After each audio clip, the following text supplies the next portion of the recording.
한국과 미국, 세계 각 지역에서 오늘의 미국 듣고 계신 여러분 안녕하십니까? 강희신입니다. 네, 오늘의 미국 책상 소리 조금 났죠?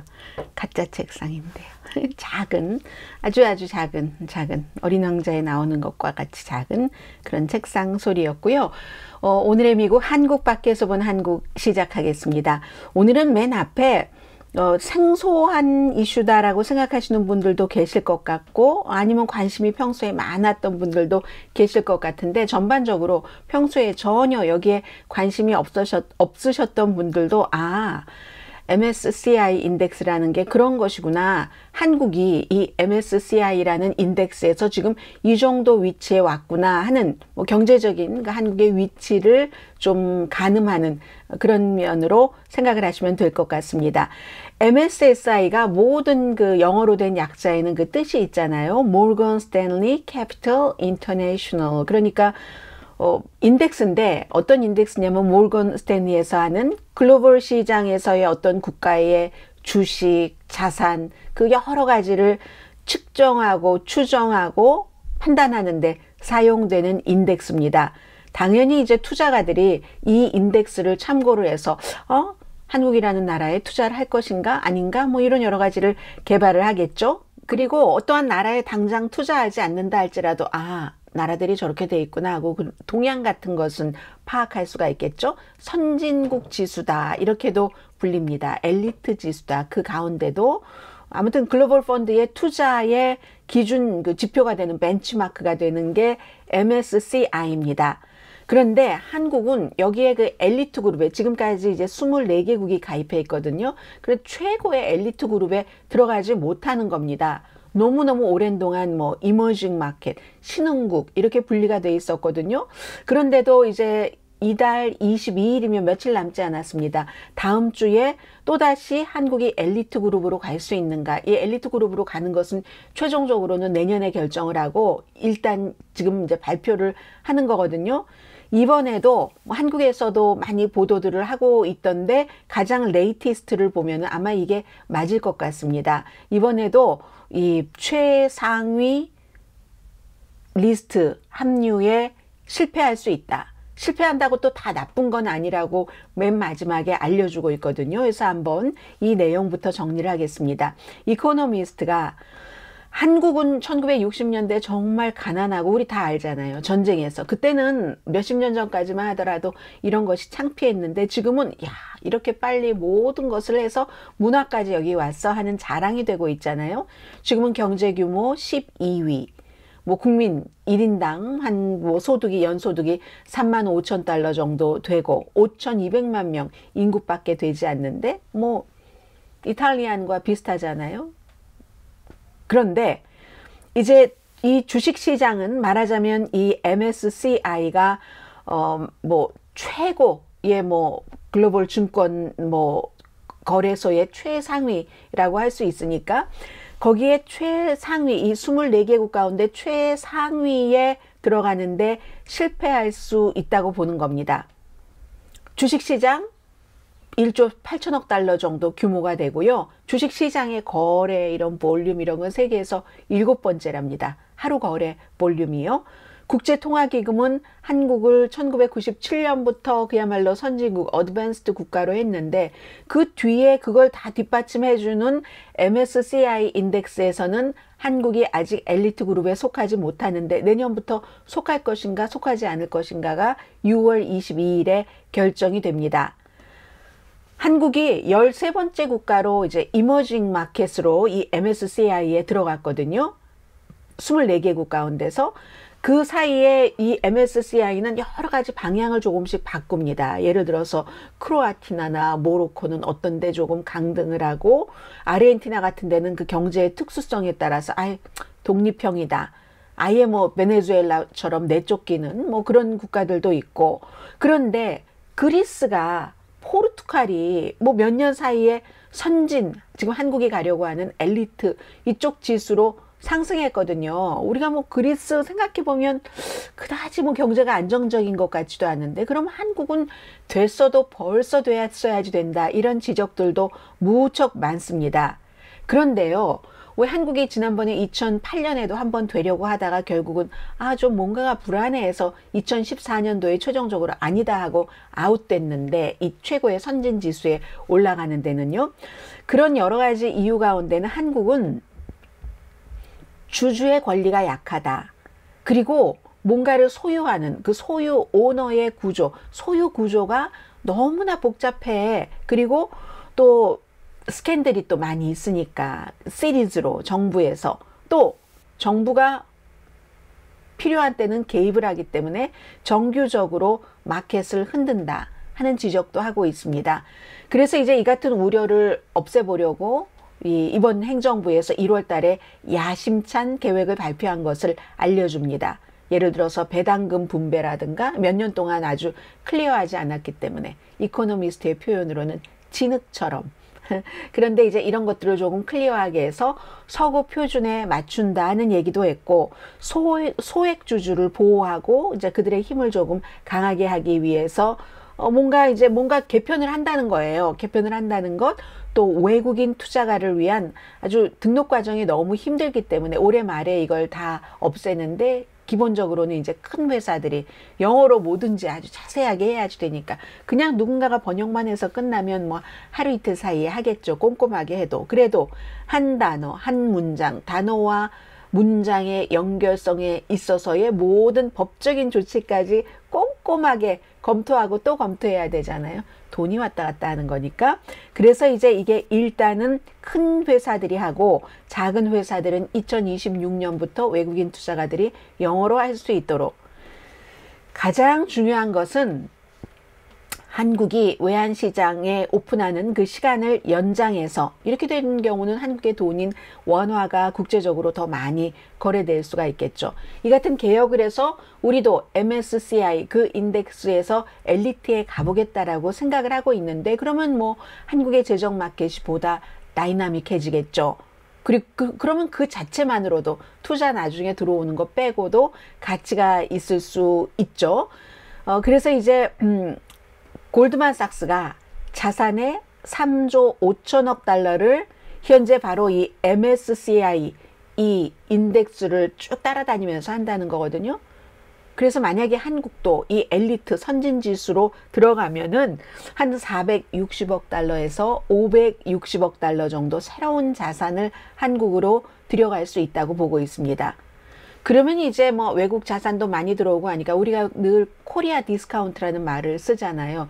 실제보다 코리아가 조금 적게, 낮게 평가되고 있는 한국의 그 회사 가치 같은 게, 그런 거, 다른 비슷한 자산을 갖고 운영하는 다른 외국에 비해서 이런 코리안 디스카운트를 끝내는데 당연히 도움이 될 거고요. 그런데 한국은 또 다른 특수성도 있는 겁니다. 북한 이슈. 이게 언제나 돈이 왔다 갔다 하는 마켓에서는 불안하잖아요. 그리고 이제 앞에 말씀드렸던 여러 가지의 뭐 배당금이라든가 뭐 이런 것들 등등. MSCI가 딱 이 우리 한국을 엘리트 국가, 선진지수 이쪽으로 업그레이드를 해주면 투자가의 의심이나 불안감 같은 것들이 좀 사라질 수가 있겠죠? 그런 문제입니다. 그런데 이 이코노미스트는 올해 아마 안 될 것 같아 라고 보고 있습니다. 전에 2009년도, 2008년도에 그랬었던 것처럼 2009년도네요. 아직도 뭐 충분치 않다 한다는 건데, 지금의 올해도 이렇게 정부가 뭐 1월 달에 개혁을 발표하고 했는데도 그것으로 충분하지 않다라고 생각하는 전문가들도 많이 있답니다. 한국은 뭐 주요 업계에서 외국인 오너십을 그 제한을 그동안 너무 많이 해왔으니까, 그러니까 이걸 조금 풀어준다 할지라도, 그리고 무슨 뭐 숏셀링 같은 제한도 좀 풀어준다, 공매도 같은 것도 한다 할지라도 그동안에 너무 강하게 이걸 규제를 했었기 때문에 아직도 세계에서 다른 그 투자가들이 원하는 만큼은 안 된다는 얘기입니다. 그리고 또 지난번에도 그 본드 마켓이 정말 와일드하게 됐었던 적도 있잖아요. 정부가 무슨 뭐 지역, 지방 어느 곳에 빚을 안 갚는다. 이건 정치적인 문제니까 그냥 그쯤만 하겠습니다. 전에 오늘의 미국에서 전해드렸던 적 있는 것 같고요. 그리고 또 2월 달에 윤석열 정부가 마켓 워치 팀이 은행 이윤을 감시하겠다. 그건 공공 시스템 안에 들어가 있는 거니까 이런 얘기를 하는 것도 투자가들은 별로 좋아하지 않습니다. 투자가들은 뭘 더 감시하겠어, 규제하겠어 아주 싫어하죠. 더 루즈하게 하겠다 하는 얘기들을 좋아합니다. 이런 이유로 한국이 이제 MSCI 내년에도 엘리트 그룹에 들어가지 않을 가능성이 높다라는 얘기입니다. 이게 이미 6월 8일에 MSCI 측에서 약간 그 사인을 줬다고 할까요? 이 마켓 개혁이 완전히 이루어지고 완성될 때까지, 그리고 나서도 투자가들의 반응을 볼 때까지 좀 우린 기다리겠어요 해서 일단 안 된다는 쪽으로 보는 게 맞는 것 같습니다. 그런데 그 안 되는 게 축복일 수도 있다고 얘기를 합니다. 황선우 고려대학교 교수는요, 한국은 이 MSCI 같은 그런 벤치마크 그곳에 빨리 들어가는 게 나쁠 수 있다. 왜냐하면 너무 잘 아시는 것처럼 한국은 수출이 너무 많은 경제의 부분을 차지하고 있기 때문에 의존이잖아요. 의존. 그래서 외환 마켓을 아주 너무 성급하게 개방을 하면은 이게 완전히 흔들릴 수 있다는 거죠. 장기적으로 좀 천천히 하는 게 낫다 하는 얘기가 되고요. 그리고 만약에 돈이 유입된다 할지라도 MSCI에서 한국의 엘리트 그룹에 속해서 큰 돈이 들어온다 할지라도 처음에는 무조건 거의 큰 회사, 이미 돈이 아주 많은 그런 회사에 유리하게 그쪽으로 들어간다는 얘기를 하고 있습니다. 이게 이스라엘이 겪었던 건데요. 이스라엘이 2010년도에 엘리트 그룹으로 이 MSCI 여기서 승격을 하고 나서 돈을 많이 유치를 했죠. 그런데 그 다음 해에 뭐 여러 가지 사정이 있었겠지만 25억 달러 고통받았습니다. 전에 다 얻었던 거 다 잃어버렸거든요. 그러니까 조금 너무 내년에 뭐 이렇게 막 성급하게 할 것이 아니라 한국 측에서도 모든 것이 준비되고 하는 것들이 좋을 수 있다. 물론 엘리트 클럽 멤버십에서 또 엘리트로 가는 것 자체가 한국 평판을 어느 정도는 좋게 하지만 완전히 그게 막 여긴 믿을 수 있어 뭐든지 이렇게 되는 것은 아니라고 얘기를 하고 있거든요. 그렇게 되려면 개혁 자체가 충분히 국내외 사람들에게 확신을 주게 하는 거, 더 세계의 표준에도 맞고 안정되고 정권에 따라서 이렇게 하지 않고 한다는 그런 점들을 얘기를 하고 있습니다. 그런데 그럼에도 불구하고 한국은 항상 또 하나가 플러스가 되죠. 북한 이슈. 자, 이렇게 해서 생소하셨던 분들도 계셨을 것 같고요. 모건 스탠리 캐피털 인터내셔널 인덱스 글로벌 펀드 그 투자 기준 지표, 여기 엘리트 그룹에 한국이 들어가느냐 안 들어가냐, 이미 멤버로는 들어갔어요. 그런데 그 중에서도 탑, 이 문제를 전해드렸고요. 지금 내일 아마 제가 오늘의 미국 정규 방송 시간에는 당연히 미국의 국무장관이 중국에 가서 이 사람도 만나고 저 사람도 만나고 중요한 인물을 뭐 5년 만에 가장 미국에서는 계급이 높은, 직급이 높은 사람이 갔으니까 만나고 난 여러 가지를 전해드릴 겁니다. 그런데요, 이제 중국과 막 회담을 시작하기 직전에 미국의 앤서니 블링컨 국무장관이 한국의 박진, 같은 외교부잖아요. 미국은 국무부가 전화 통화를 해서 발표한 내용이 약간 차이가 있는 부분이 있어요. 제가 그 점을 전해드리겠습니다. 미국에서는 미국 국무부에 가면은 뭐 매튜 밀러 대변인도 그렇게 얘기를 했고, 국무부에 그 문서로 어떻게 써 있냐면 미국이 중국과의 관계를 책임 있게 관리하겠다는 약속을 박진 장관과의 전화 통화에서 미국의 국무장관은 강조했습니다. 미국이 중국과의 관계를 책임 있게 관리하겠다는 약속, 아주 애매하죠? 그런데 똑같이 박진 장관 오피스에서 나온 얘기를 미국 매체에서 보도하는 것 보면은 한국이 중국과 건전하고 성숙한 관계를 개발하려는 노력을 미국은 지지한다. 이게 한국 외무장관의 말이었다는 거거든요. 그래서 항상 그 국가와 국가 사이의 외교적인 말은 어떤 때는 똑같이 보도가 되는 경우도 있고, 어떤 때는 이 나라에서는 그 같은 말인 것 같은데 이렇게 보도하고 이 나라는 이렇게 보도하고, 그게 좀 다릅니다. 국내용인 거죠. 그럴 때는. 그래서 이게 문장 몇 문장 되지도 않아요. 아주 짧은 문장인데 한국의 발표와 다른 것은 제가 딱 그거 하나 발견했고요. 나머지는 똑같더군요. 북한에 뭐 최근에 있었던 두 번의 테스트, 이 도발을 비난하면서 중국이 역할을 해야지 된다. 평양이 진지하게 외교에 참여를 하고 유엔 안전보장이사회의 결의안 같은 것도 지키는 것. 이 중국에 뭔가 의무가 있다라는 얘기. 그리고 미국에선 이렇게 표현했습니다. 철통 같은 한국 방어 공약을 확인했다. 박진 장관과의 전화 통화에서. 그리고 인도 태평양 그 안에서의 한국, 미국, 일본의 경제 번영. 그것도 국제 질서의 규칙에 따라서, 룰에 따라서. 이거 누구를 얘기를 합니까? 중국을 얘기를 하는 거겠죠. 또 하나는 한국에서는 이런 보도가 나왔는지 제가 잘 모르겠는데요. 그 부분까지는. 미국에서는 우크라이나의 주권과 영토 지키기에 한국이 협력해 주는 것에 감사한다고 미국의 국무장관이 한국의 외교 박진 장관에게 얘기를 했다 하는 내용입니다. 이제 미국은 중국과 아주 뜨겁게 경쟁을 하면서도 만일에 소통이 부족해서 무슨 큰일이 나는 것을 방지하기 위해서 이번에 간 거잖아요. 우리가 대화는 하자. 최소한 이런 식으로 그런 것이니까 이제 한국도 그 점은 참고를 하실 것 같고요. 그리고 이 내용은 한국에서도 보도를 했는데 미국이 훨씬 자세히 보도한 것 같아요. 이제 미국도 한국과 중국과 미국 사이에 반도체 칩 같은데 너무 관심이 많아서 그런지 우선 월스트리트저널인데 제목을 보면은요. 한국을 떠난 칩 전문가가 예민한 테크놀로지 정보를 중국에 주고 상처를 입었다. 전 삼성의 간부이고 삼성을 나와서는 SK 하이닉스를 아주 단단하게 만들어서 SK가 아주 돈 때문에 어려움을 겪고 있을 때 돈도 많이 벌어줬는데 이 사람이 결국은 대만의 자본을 유치해서 중국에 삼성과 같은 물건을 만드는 칩 공장을 지으려고 했는데 그 돈 유치가 제대로 되지 않아서 이게 깨졌고 공장 짓는 것은 짓지 못했고 그리고 중국에 오래 머물렀기 때문에 그동안 이 사람을 어떻게 못했는데 한국에 올해 초에 들어가서 결국은 수사해서 기소했고 구류돼 있다 하는 내용입니다. 그래서 이제 이분이 어떤 일을 그동안 한국에서는 해왔고 어떻게 중국 쪽으로 그렇게 되게 됐고 만약에 그 공장이 제대로 지어졌다면 한국에는 엄청난 피해를 줬을 것이다 하는 그런 내용까지 보도를 했거든요. 65살에 그냥 라스트 네임 최라고만 얘기했습니다. 아시는 분들은 다 아시겠죠?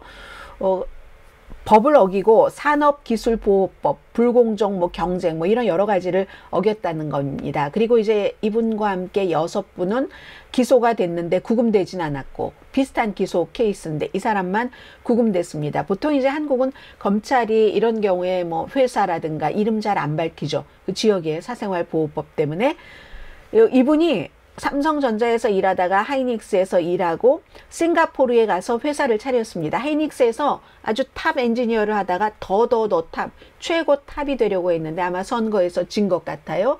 2019년도에. 그래서 이제 2009년인가요? 2010년부터 싱가포르로 가서 이 같은 칩에 관한 컨설팅 회사를 만들었는데 그 컨설팅 회사에서 직원들에게 말하자면 정보를 빼라 하고 지시를 했다는 얘기입니다.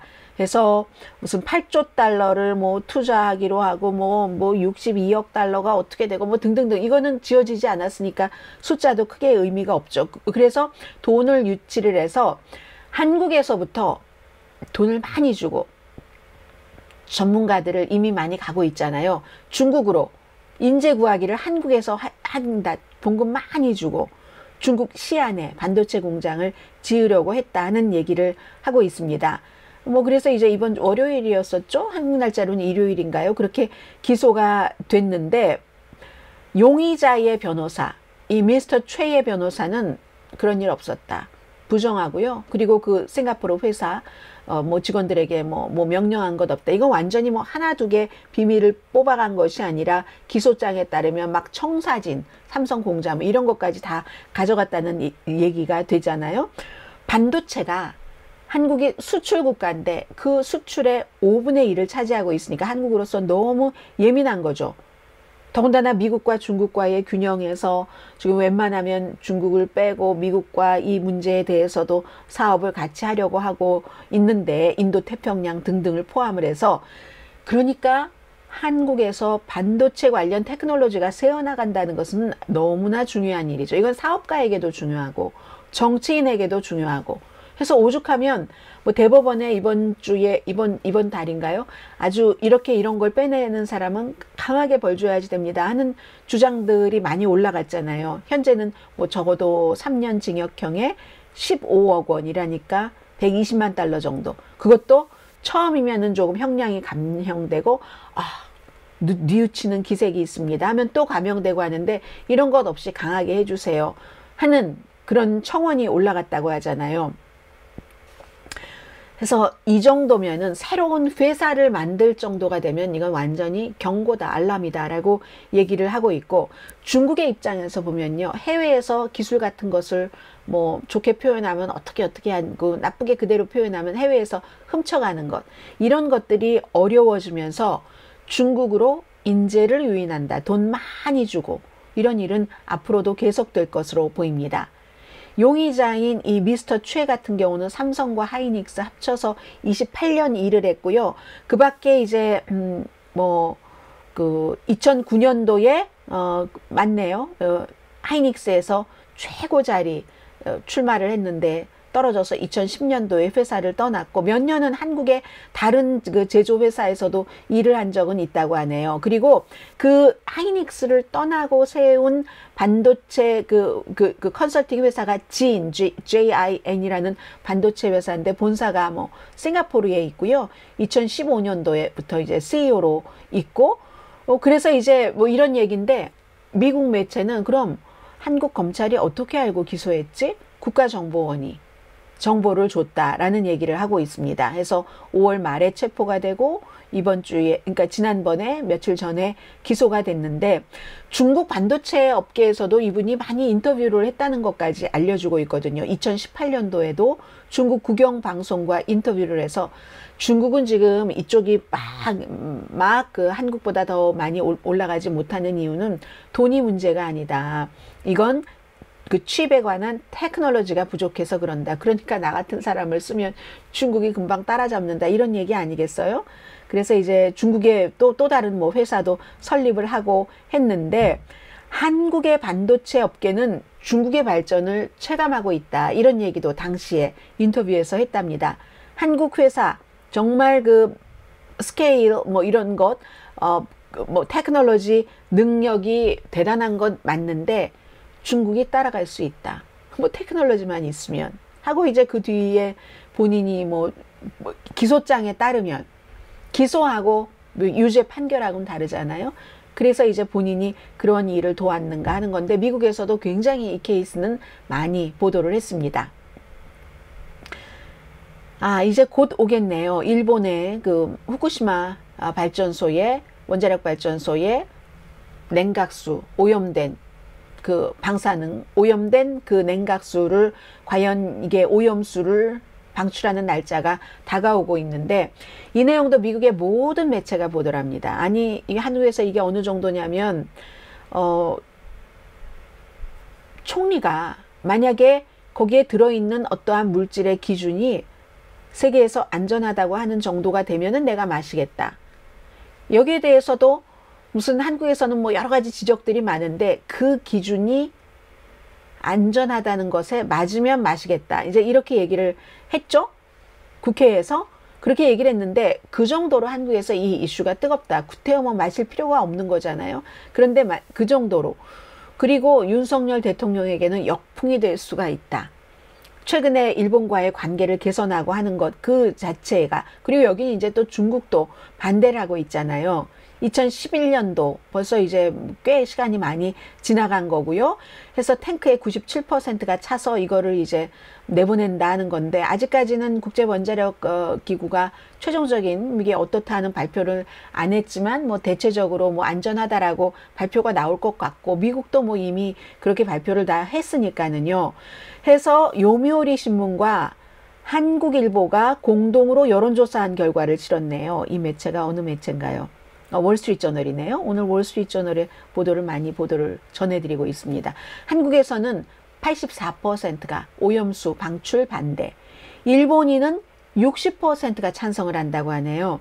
그런데 한국에서는 정부에 따라서 이게 입장이 달라서 또 문제다라고 알려줍니다. 문재인 대통령 당시에 이거 굉장히 반대를 해서 무슨 일본에서 뭐 경기하고 그럴 때 우리 선수들은 다른 물로 음식 해 먹고 했었잖아요. 그런데 이제 현 정부는 또 이게 반대고, 일본의 정치인들은 후쿠시마 식품 먹기도 하고, 심지어 아베 신조 일본 총리가 숨지기 전에 2014년도였습니다. 후쿠시마 그쪽에서 나오는 뭐 피쉬 먹었잖아요. 인근에서 잡은 피쉬를. 그런데 어부들은, 일본 어부들이 방출에 반대하는 것은요, 위험하다 뭐 꼭 이래서 그런 게 아니라, 일본 어부들도 다 먹고 살아요. 미국도 다 먹고 살고. 그러는데 위험하다 하는 게 아니라, 안 해도 되는 것을 하면은 평판이 나빠질까 봐. 그쪽 지역에 우리도 생선을 잡아서 팔아야지 되는 건데 뭐 오염수가 방출되고 이렇게 뭔가 나쁜 인상을 주는 게 평판이 나쁠까 봐 굉장히 반대를 하고 있고요. 지금 현재 10개 국가가 후쿠시마 어류를 금지했습니다. 세계에 굉장히 많은 국가가 있잖아요. 한국은 뭐 금지만 한 게 아니라 이거 일본이 해지해라 하니까 뭐 세계 무역기구에 제소하고 이기고 했었잖아요. 그래서 일본에서 한국 대사를 소환하기도 했는데, 미국 식품의약국은 제가 이제 방출할 때쯤 돼서 자세히 전해드리겠습니다. 2021년도에 완전히 제한을 풀었고요. 유럽연합도 마찬가지입니다. 뭐 유럽연합에 한두 국가가 있는 게 아니잖아요. 이런 국가에서는 그게 안전하다고 생각을 하고 있기 때문에, 한국에서는 논란이 많죠. 그리고 장기적인 결과는 모른다라고 얘기를 하지만 미국은 그 정도 검토 안 했다고 생각하지 않습니다. 미국이 식품에 대해서는, 국민의 입으로 들어가는 식품에 대해서는 세계 어느 나라보다도 넘버원 까다로운 국가입니다. 미국은 2021년도에 이미 다 풀었고, 유럽연합도 풀었고, 한국은 여전히 후쿠시마 식품 수입을 금지하고 있고, 이런 내용을 이제 미국에서도 보고 있죠. 그리고 오늘 마지막으로 전해드릴 내용입니다. 혹시 이 내용을 미국에서 보고 듣고 계시는 분들, 한국에서도 마찬가지일 것 같은데요. 이게 꼭 수출용뿐만은 아닐 수 있으니까, 하와이 보건국이 한국산 굴입니다. 대원인데 제가 보니까 막찬이라고 또 이렇게 초록색에 써 있어요. 그 작은 제목이. 그 굴을 자발적으로 리콜합니다. 왜냐하면 하와이에서 어떤 분들이 그 굴을 먹고 아프셨어요. 아파서 나중에 식당에서 드셨는데 나중에 보니까 그렇더라 해서, 대원이 2월 2일과 2월 4일에 추수한 굴, 4월 13일과 14일, 그래서 그 굴을, 봉지에 들어있는 냉동굴이죠, 하와이, 조지아, 미네소타주로 납품을 했답니다. 그래서 식당이라든가 소매업소라든가 아니면 소매업소에서 사서 대원 막찬굴이 있으시다면, 왜 리콜했는지를 말씀 안 드렸네요. 노로바이러스 때문에. 노로바이러스가 막 배 아프고 설사하고 복부 고통, 또 구토 같은 것 있잖아요. 어지럼증도 있고. 그래서 한국 굴이 지금 리콜되고 있다 하는 내용까지 전해드립니다. 자, 오늘의 미국, 한국 밖에서 본 한국 여기서 마치고요. 저는 내일 미국의 Juneteenth Day, 노예 해방의 날을 기념하는 Juneteenth Day이지만 뉴스는 to be continued. 저는 내일 아침 오늘의 미국 정규 방송 시간에 뵙겠습니다. 이상 한국 밖에서 본 한국 강혜신이었습니다.